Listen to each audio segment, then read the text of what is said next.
එවැනි අර්බුදයක් රට ඇතුලේ නැහැ. වශයෙන්ම අපේ රටේ විදුලි උත්පාදනයේ බරපතල ගැටලුවක් නිර්මාණය වෙලා හමාරයි. රොමේනියා රැකියාවේ විශ්වාසී සන්නාමය සහස්ත්‍ර මහනුවර 13:40 අංකයට දැන්ම අමතන්න. මේ රට ගැන හිතන්නේ නැතුව සමස්තය ගැන හිතන්නේ නැතුව සමහර බලවේග විසින් එය පෙන්වන්න හදනවා රට ඇතුලේ අර්බුදයක් කියලා. එවැනි අර්බුදයක් රට ඇතුලේ නැහැ. බාහිරව ඇතිවෙච්ච සාධකයක් විසින් රට ඇතුලට යම් බලපෑමක් සිදු වෙමින් තියෙනවා.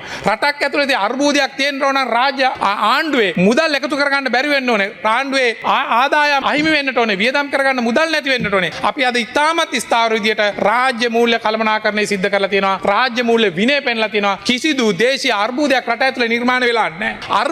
අර්බුදයක් කියලා මවාපාන උත්සාහ කරනවා 2023-22 කාලයේදී ඒ අර්බුද පැන නැගුණේ ඓතිහාසික තත්ත්වයන් වැරදි දේශපාලනයේ වංචා දූෂණ නිසා. ඒකට සම කරන්න උත්සාහ කරනවා දැන් තෙල් පොලිමක්. තෙල් පොලිම හැදුනේ ඒ කාලයේදී ගැටලුවක් නිසා වැරදි පාලනයක් නිසා. අද තෙල් පොලිමක් යම් ආකාරයක නිර්මාණය වෙන්නේ සැපයුම් දාමේ ගැටලුවක් නිසා. ඒ නිසා මේ දෙක ආකාර දෙකක් කිසිදු ආකාරයක අර්බුදයක් රට ඇතුලේ නැහැ. අමාත්‍යවරයා පෙන්නුම් කරලා දුන්න මේ කිසිම අර්බුදයක් රටේ නැහැයි කිය. අද මේ මොහොත වන විට නොරොච්චෝලේ ගල්ලංගුරු බලාගාරය මුල් කරගෙන බරපතල ජාතික අර්බුදයක් තිබෙනවා. මම මතක් කරලා දෙන්න කැමති ගරු අමාත්‍යවරයාට විශේෂයෙන්ම අපි ගත්තොත් 12 වෙනිදා මෙගාවට් 51ක් අඩුවෙන් විදුලිය උත්පාදනය කරේ. 13 වෙනිදා මෙගාවට් 130ක් අඩුවෙන්. 14 වෙනිදා මෙගාවට් 135ක් අඩුවෙන්. 15 වෙනිදා මෙගාවට් 132ක් අඩුවෙන්. 16 වෙනිදා මෙගාවට් 148ක් අඩුවෙන්. 17 වෙනිදා මෙගාවට් 165ක් අඩුවෙන්. ඊයේ දවසේ මෙගාවට් 176ක් අඩුවෙන්. ගල්ලංගුරු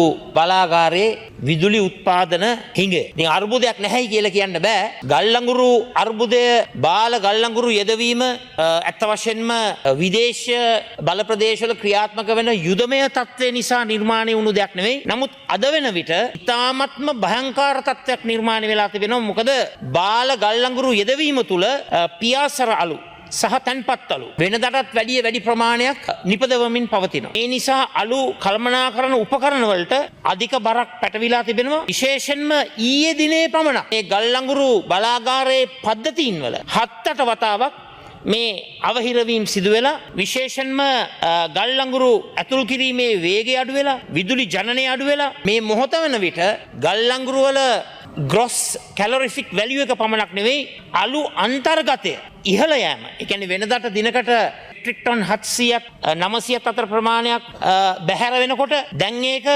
1500ක් 1800ක් දෙගුණයකින් වැඩි වෙලා තිබෙනවා කියන එක මේ අවස්ථාවේ කියන්න කැමතියි. මේන් බොහොම පැහැදිලි වෙනවා අර කොටෙක්නා සහ මිත්‍රා ලබා දුන්නු වාර්තා බොරු වාර්තා ගොතපු වාර්තා කියන එක ඉතාමත්ම පැහැදිලි. ඉදිරියේදී වැහි සමයේදී මේ සියුම් භාවයෙන් යුත් කාසිනෝජන් ඇත්ත වශයෙන්ම පුළුල් භූමි ප්‍රදේශයක ව්‍යාප්ත වීමේ ගැටලුව තිබෙනවා. ඒකෙන් සෞඛ්‍ය ප්‍රශ්න නිර්මාණය වෙනවා. පරිසර ප්‍රශ්න නිර්මාණය වෙනවා. තවත් පැත්තකින් විශේෂයෙන්ම කෘෂි කර්මාන්තයේ ඵලදායීතාවයට මේක බලපාන. ඉතින් ඇත්ත වශයෙන්ම මේ බාල ගල්ලංගුරු භාවිතය තුළ ඇත්ත වශයෙන්ම අපේ රටේ විදුලි උත්පාදනයේ බරපතල ගැටලුවක් නිර්මාණය වෙලා හමාරයි. අඛණ්ඩව විදුලි සැපීමේ ඒ වැඩපිළිවෙලට බාල ගල්ලංගුරු ප්‍රශ්නය ඍජුවම බලපානවා සේම අද මැද පෙරදිග යුදමේ තත්ත්වය හරහා මේ ප්‍රශ්නය උග්‍ර අතට හැරෙන්නට බොහෝ දුරට ඉඩකඩ තිබෙනවා. QR කෝඩ් ක්‍රමය හරියාකාරව නිවැරදිව තවමත් ක්‍රියාත්මක කරන්නට බෑ.